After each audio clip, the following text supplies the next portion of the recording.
السلام علیکم ورحمۃ اللہ وبرکاتہ، میں ہوں یعقوب علی، آپ لوگ دیکھ رہے ہیں وائٹ کیول۔ ناظرین کرام، آج کی اس ویڈیو میں بات کرنے والے ہیں وضو کب کب کرنا چاہیے۔ وضو کرنا ان کاموں کے لیے فرض ہے، ان کاموں کے لیے وضو کرنا سنت، اور ان کاموں کے لیے وضو کرنا مستحب ہے۔ آپ کو پورا بتائیں گے۔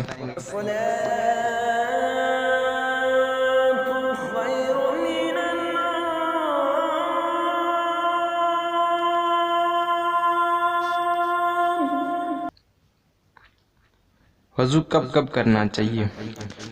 کچھ کاموں کے لیے وضو کرنا فرض ہے، یعنی ان کو چھوڑنا گناہ کبیرہ ہے اور ان کا انکار کفر ہے۔ کچھ کاموں کے لیے سنت ہے اور کچھ کاموں کے لیے مستحب ہے۔ آپ کو اس کا پورا بتائیں گے، کب سنت ہے اور کب مستحب ہے، کب واجب ہے۔ آپ کو پورا پریکٹیکل بتائیں گے کب کرنا چاہیے۔ تو آپ لوگوں سے چھوٹی سی ریکویسٹ ہے، چینل بناتے ہیں سبسکرائب کو بیل آئکن پریس کر لیجئے اور ویڈیو کو لائک کر کے بھی شیئر کر لیجئے۔ تو آئیے شروع کرتے ہیں آج کی ویڈیو۔ وضو کب کرنا ان کاموں کے لیے فرض ہے۔ نماز میں فرض ہے، سجدہ تلاوت میں، نماز جنازہ میں، قرآن شریف کو چھونا یعنی کہ پڑھنا یا چھونا، اسے ہاتھ لگانا، تو آپ کے لیے وضو کرنا واجب ہے۔ ان کاموں کے لیے وضو فرض ہے، آپ کو بتا دی، آپ لوگ جان گئے ہوں گے، ہم نے آپ کو بتا دیا ہندی میں لکھ کر بھی اور بول کر بھی۔ تو آئیے سنتے ہیں وضو کن کاموں کے لیے سنت ہے۔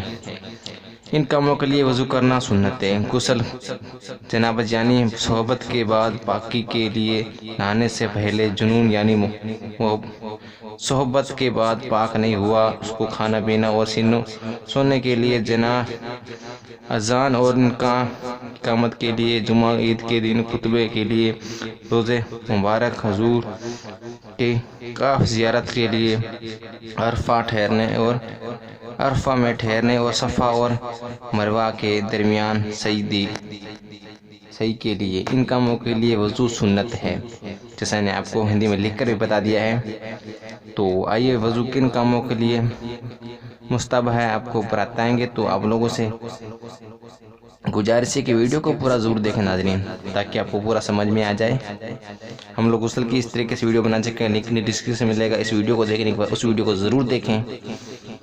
ان کاموں کے لیے وضو کرنا مستحب ہے۔ سونے کے لیے اور سونے سے اٹھنے کے بعد، میت کے نہلانے یا اٹھانے کے بعد، صحبت سے پہلے، جب غصہ آ جائے اس وقت بھی غسل کر لیں، زبانی قرآن شریف پڑھنے پڑھانے کے لیے، جمعہ عید بقرہ عید علاوہ باقی خطبوں کے لیے، یعنی ان کاموں کے لیے غسل کرنا مستحب ہے۔ تو آپ لوگ جان گئے ہوں گے، آگے بھی آپ کو بتائیں گے، اس کے اور بھی مستحب کے ہیں آپ کو بتائیں گے، تو پورا ویڈیو کو واچ کریں۔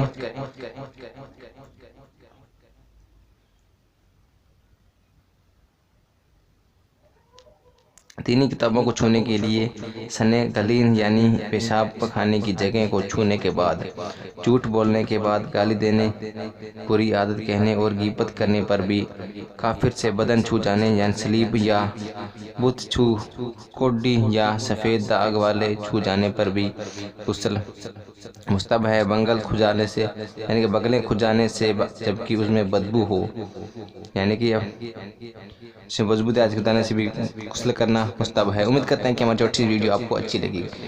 ویڈیو کو لائک اور شیئر ضرور کریں۔ میرے دینی بھائی بہن، آج کی ویڈیو نہیں، اے میرے اللہ، اس ویڈیو کو بنانے جو بھی غلطیاں تو اپنے فضل و کرم سے معاف فرما، آمین۔ دعاؤں کی گزارش۔ السلام علیکم ورحمۃ اللہ وبرکاتہ۔ ملتے ہیں انشاءاللہ ایسی اسلامک ویڈیو سے، تب تک کے لیے اللہ حافظ۔